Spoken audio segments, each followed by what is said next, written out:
Yep. Well, so thank you, Yaro. I call him Yaro, but he'll give you his full name. Yaro is a very common name in Ghana, but people would understand. Really? Yes, people would understand What the does it full. mean?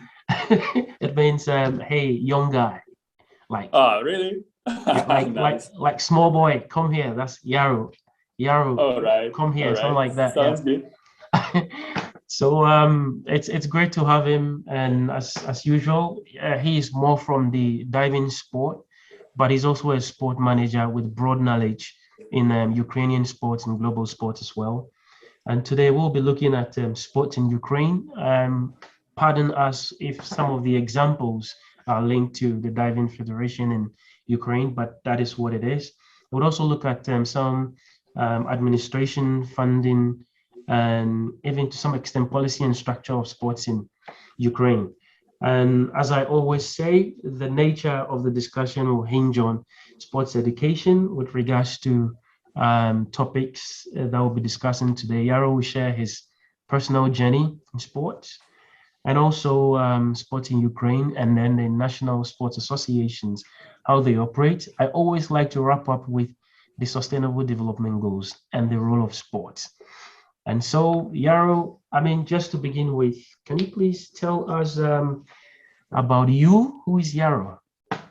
All right. Hello, Derek. Yeah, I'm Yaro. Full name is Iaroslav Tokmachov. I'm from Ukraine. I'm working as sports manager in Ukrainian Diving Federation since 2014. Yeah, even though my first education was in tourism, I tried. I didn't like that. After I went to physical education master's program, and I like to work in sports. And I think that sports, it's my, that's all about me. Since I was kid, I was enjoying taekwondo, after football, basketball, and I moved to diving as coach already.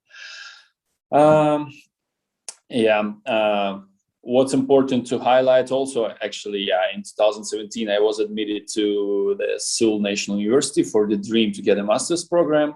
And finished in 2019.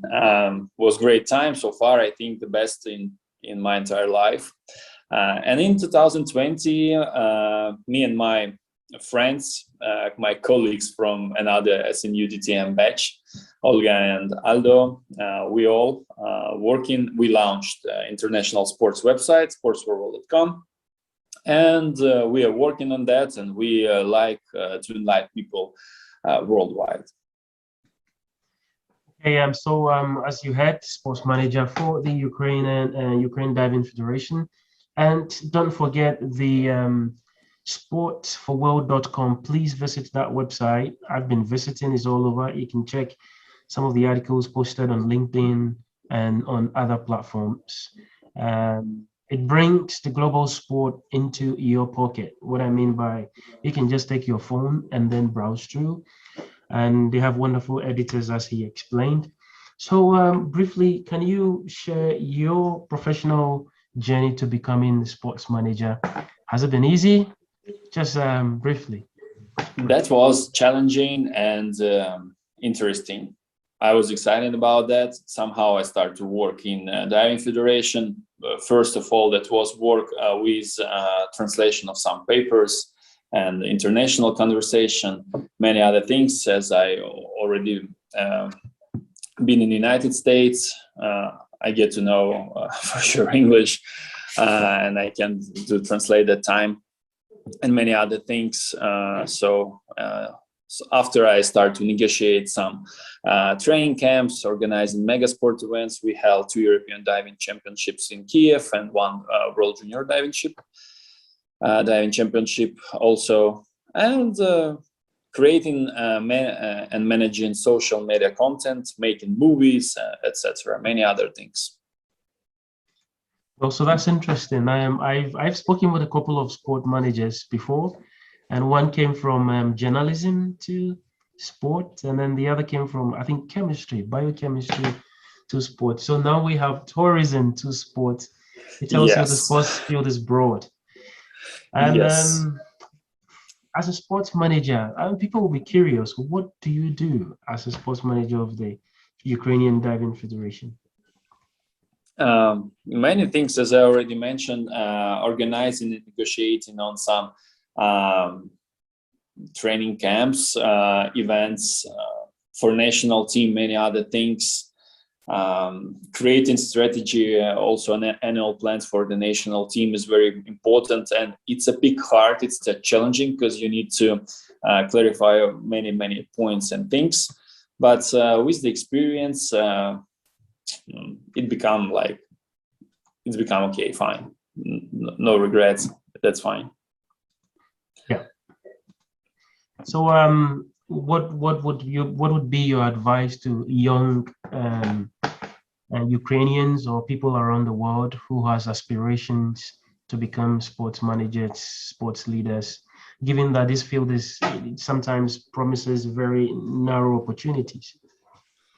Yeah, it's very challenging to do something in Ukraine in terms of outdated sports system, because unfortunately, even nowadays, after 30 years, we left Soviet Union, as you know, and the system remains the same, almost the same. For sure, it's changing somehow, but not that much. So I would like to advise to young sports managers to get international sports education if they would like to, for sure, because in Ukraine, in my case, that's almost, let's say, impossible. In Ukraine, you cannot get proper education in sports management, and to choose some narrow field of play, I call this. It's very important. If you gotta choose narrow field of play, I mean, for example, if you gotta be a sports manager and you will be in sports management only like negotiator, or you will working with some policies or governance or etc. or teams only, that will be the best point, as I can tell on my experience. Well, that's interesting. So there you are for young people interested in sports. I think you take one or two cues from what Yaro said. But let's look at let's look at sports in Ukraine, how sports is organized in general. People do ask this question: Is there a designated sport ministry or otherwise in Ukraine? Yeah, sure. We have the Ministry of Youth and Sports in Ukraine. It's well established. It's working. Yeah, we have. Yeah. So that's Ministry of Youth and Sports, I guess. Yeah. So what are some of the agencies or departments that they work with? Do they work from the top and then to all various parts of Ukraine? The point of Ukraine is we don't have that much agencies. We have mostly sports federations. So ministry, under the ministry, sports federation, sometimes it can be for sure agency in some cases, but mostly no, federations. And so far we have under experiment some federations who are spending their foundation by themselves. They are decided how to spend it, not ministry. It's only four kind of sports for today in Ukraine. Yeah. So mostly at the grassroots levels, you have the federations doing the work. Yes. As you said, yeah. But then how do sports structures in Ukraine look like? Like from the national to provinces and then to districts? There's something like that. Yes, we have national level. After it's supposed to be, I think, a regional level. Yeah, sports schools also. We don't have, unfortunately, sport clubs as Western system has. And that's, I think, it's one of the most important things and the biggest problem in Ukraine, because in the 21st century, it's supposed to be the system similar to sport clubs, or it's supposed to be sport clubs, but regional level, they should have more sports managers, but they don't have. And in these terms, many problems we have in regions. Kiev is the capital of Ukraine. There is pretty fine everything with foundation managing, and as most of the capitals in the world has. But if we gotta talk regarding regional level, there's some circumstances and also problems. Yeah. Okay, so that's a very good point over there. I know some countries in Europe, just like you mentioned, have the club system, and that's where mostly it's like a sports for or a broad base for young people to get involved and all that. And sometimes through that, some talents are seen and selected and trained. How do Ukraine go about that? Do you use the school sports, or how do you do that to get talented young people? That's another problem nowadays in Ukraine, and it continues since, I don't know, maybe since we we exited the Soviet Union, I think. So for nowadays, there is no sports school system in Ukraine with free of charge. Let's say foundation from the ministry is not giving that kind of money, which regional schools can provide free of charge sports for kids. And that's the problem, because many people in Ukraine are poor and they cannot pay for any sports. But even though they have talented kids, they cannot go. They need pay. And that's one of the biggest problem of Ukrainian sports for nowadays. I think if we gotta think about it, if we gotta change something in our policies and in governance also, we can do some progress in 10-15 years. Yes, but for sure it's supposed to take a time. Yeah. So is the sports school system similar to that of what is in Russia? I'm not too sure. Yes, pretty similar, but in Russia has different system of government. You know, the Russian Federation, yes. And Ukraine is not federation. Yeah. So and for sure, foundation to sports in Russia is totally different. They spend in much more. Yeah, and results the different also. In Ukraine, we're supposed to go in a different way because, you know, in many circumstances for the last years, we don't have to move back. Yeah. So in terms of broad participation, like the sports for all, how how do young people get involved in physical activity, games, and sports? It's an interesting question. It's up to every region. I think they have pretty, from one side, we can say pretty same, but from another one's pretty different. It's all about foundation, let's say. But definitely, yes, we have regional level championships, cups, upon to sport. It can be not only regional, it can be national level. For example, in diving, which I'm working, exactly. So there is less, I think, now than 1,000 people totally involved in Ukraine, totally, with divers, with kids and Olympians, with guys who goes to Olympics. But for example, if we gotta talk about athletics, which in every region, like 1 to 5,000 people and 20 regions in Ukraine, definitely it's supposed to be different story. Yeah. It's very up to sport. In our sport, we have nationals, even though nationals, it's around 70 to 120 athletes for participation. In athletics, if we gotta compete, only a local level can be the same as in diving national. So in a nutshell, it depends on the federation, the National Sports Federation, and how poised they are to reach the local level and then get the best talents they want. Definitely. For example, we have pretty strong federation. We have good president of Ukrainian Diving Federation.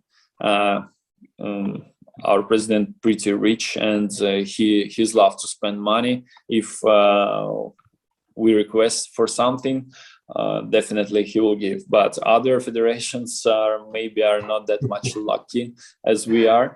In these terms, some sports can be affected somehow, but definitely most of foundation ministry provides, and they decide where to whom they supposed to give and to whom not. So that is what some people say: sports politics, or the politics of sports. Yeah, That depends on. that's crazy. That's our life. But what we Yeah, can do is that. Unfortunately, exactly. nothing. I don't like politics and sports, but nowadays, unfortunately, everything is in politics. Yeah. Unfortunately. Well, let's go back a little bit. You mentioned about the regional structures from the ministry not really functioning on the same level. In Kiev, it's functioning pretty well. But my question is, with the one that's functioning well, are they autonomous or they are regulated by the ministry and so the government? As I mentioned before, only 4 kind of sports has pilot project. We call this pilot project because they receiving foundation from ministry and they decide how they gotta spend. They have a calendar, like annual calendar, and they decided, all right, here we will go, here we will not go. This is important for us. Here will go 15 people, here 30, and etc.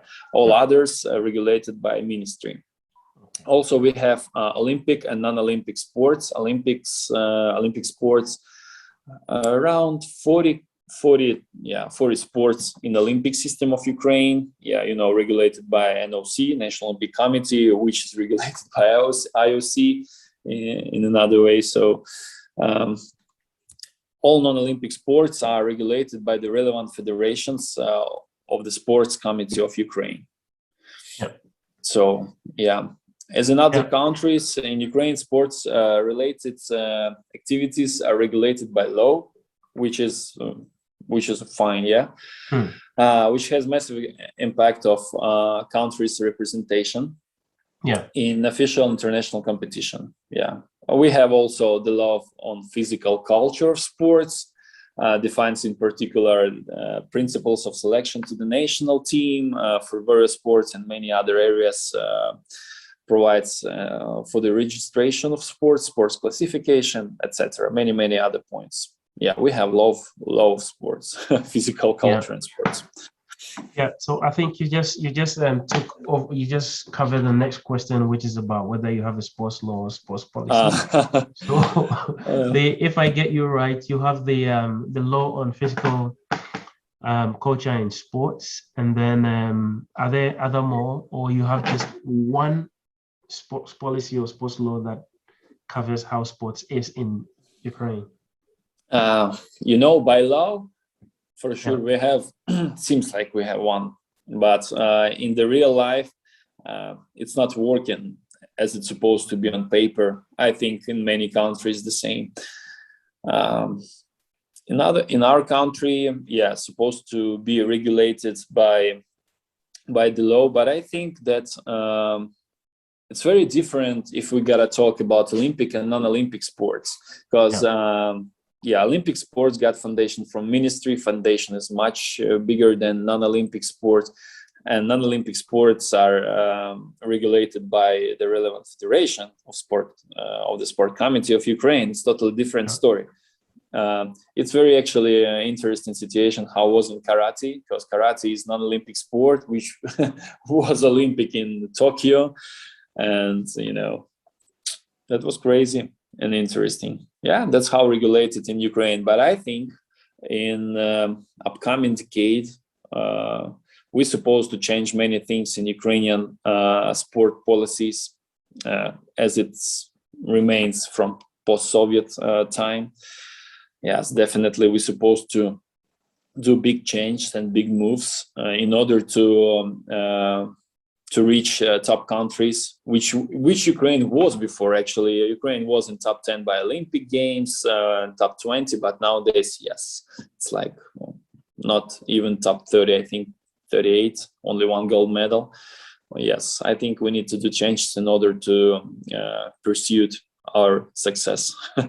Yeah. But in your opinion, would you think the current sports law focuses more on elite sports, amateur sports, or the social value of sports? Which one does it focus? Yeah, I understand that it's supposed to focus more on wide, for all people, physical activity, and it's supposed to. But I think maybe because I'm working in Olympic sports, I think it's focused more on Olympic sports in terms of foundation. Definitely nowadays our president creating such program, which 25 Olympic, huge Olympic, how to say, areas will build in Ukraine in next 5 years.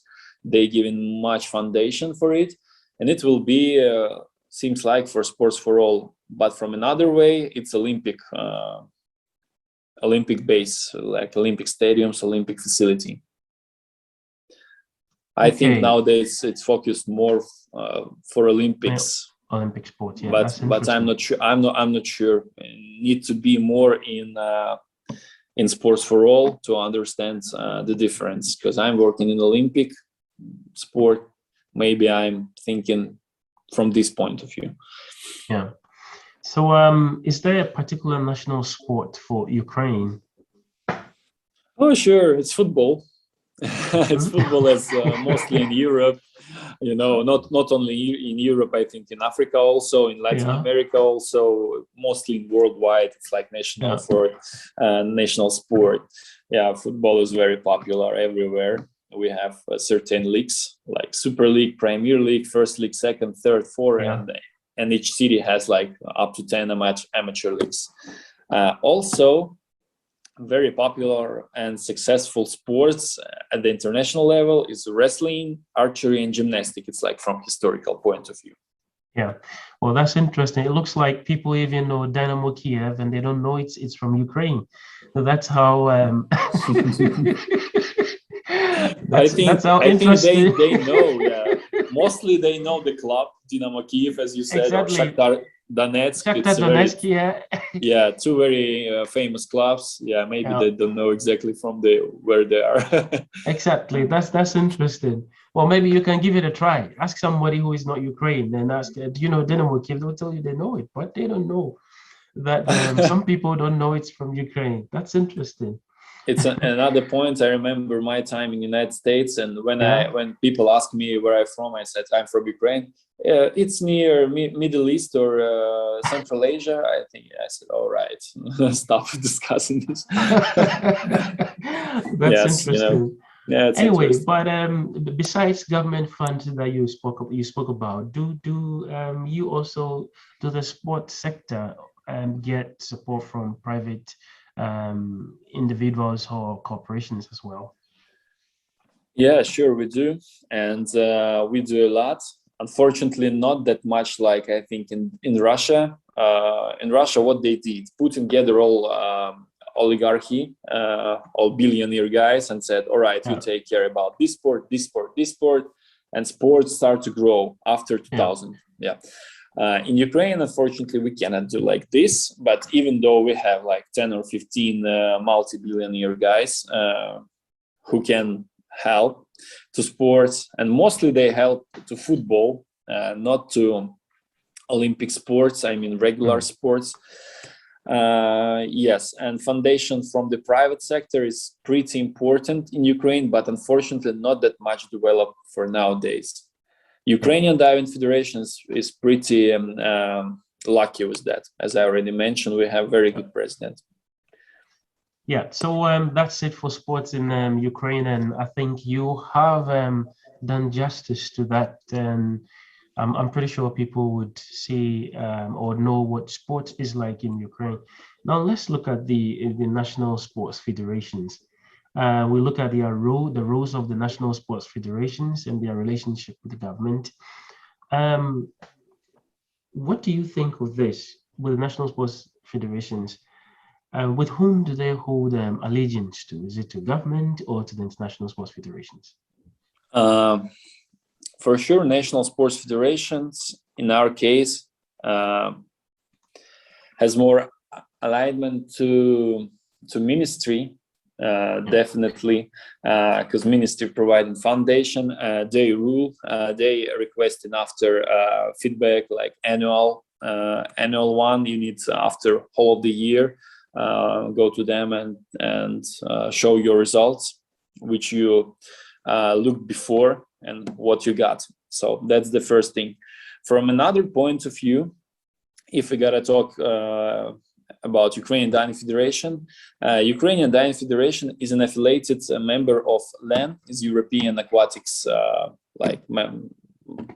main federation of Europe, like swimming federation, and FINA, it's international, it's world federation. And also there is only 5 affiliated federations in the world, and Ukraine is one of them.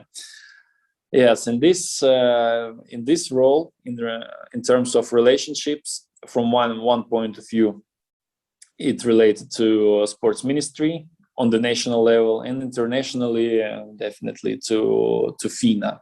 I'd like to say it's like world federation. Otherwise, we cannot participate in any international tournament. Yeah. So if they hold more allegiance to government, can we therefore say that the national sports federations receive almost all their funding from government, or they support itself, or it supports itself in some ways? So in case of our federation, yes, we're receiving much foundation from government, which is ministry. Yeah. And in some cases, federation, our president helps. If we need something, we request it and he gives. It's working, I think, in most of the cases in terms of Ukrainian sports federations. Yeah.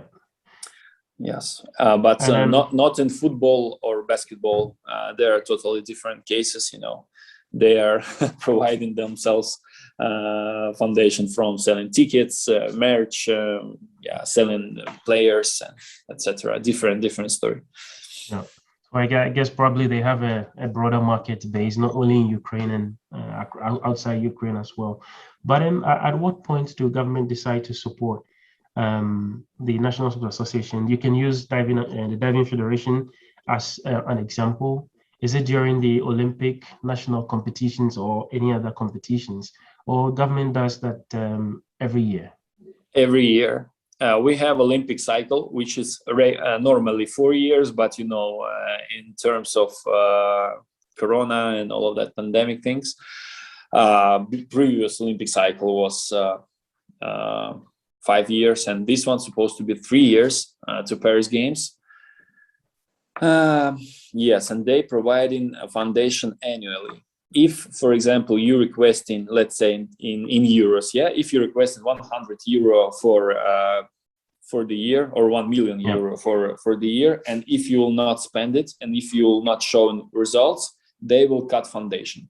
If, for example, you requested 1 million and you spend only half of it, next year they said, for what you need 1 million, better we give this million to another federation if you don't need it. So, or for example, if you request 1 million and you said, all right, at World Championships I will give you 5 medals, and you are receiving nothing, and you giving them nothing, or 1 or 2, they all said, for sure, we need to change something, we need to think where you need to go, and blah blah blah starts. So yeah, that's how it's working in Ukraine in terms of policy. Show me the results and I give you more funding. Yes. Show me results, and the funding will remain the same, or we will increase. No result, we will cut, or let's talk, let's see. Yeah. So on that note, given the role of government, the international sports federations, I'm a little bit curious. What would the role of the National Olympic Committee or the Paralympic Committee be then? What role do they play in this relationship? As you know, National Olympic Committee regulates only only Olympic sports, and it's one side, and from another side they are supporting, providing some service, support, etc. When Olympic Games is coming. That's the main role, I think, in most national Olympic committees in many countries. And definitely, while it's not Olympic year, they are doing some another, let's say, extracurricular activities, to promoting Olympic sports, to promoting Olympic movements, established sport things on the side. Yeah. So on that note, I mean, this a question that I think you can let me know what the situation is. Is the National Olympic Committee, um, are they merged with the Paralympic Committee or they are separate?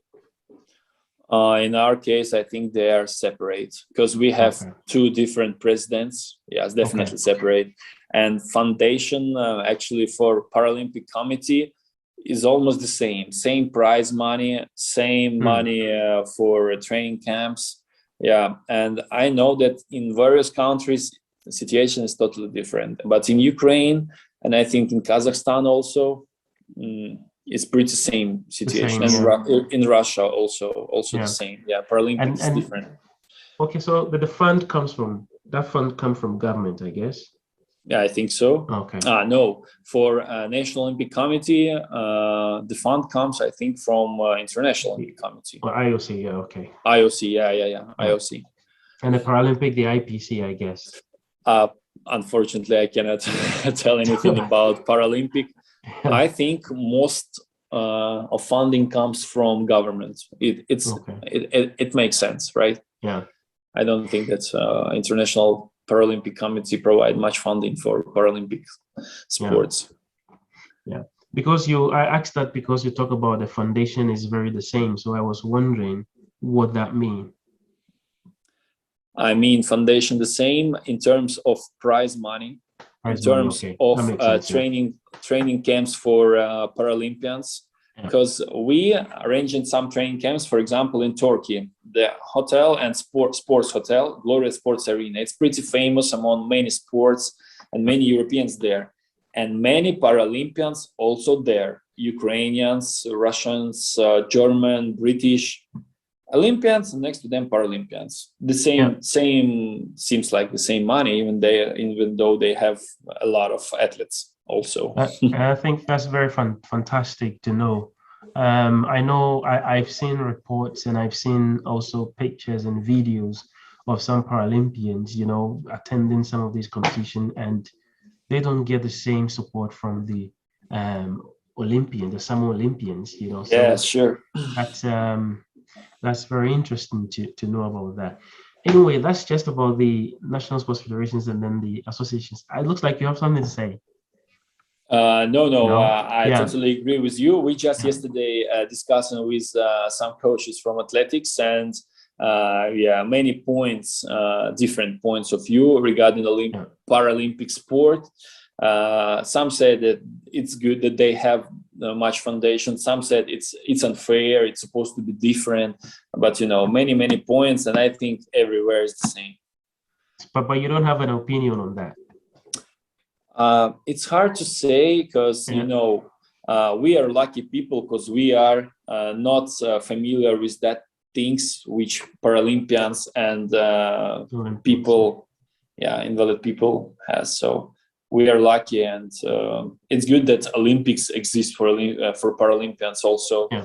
It's good that they have something in their life, main aim goal to be Olympian, to go to get a medal. But that's different story, definitely. Olympic sports and Paralympic, it's two different worlds.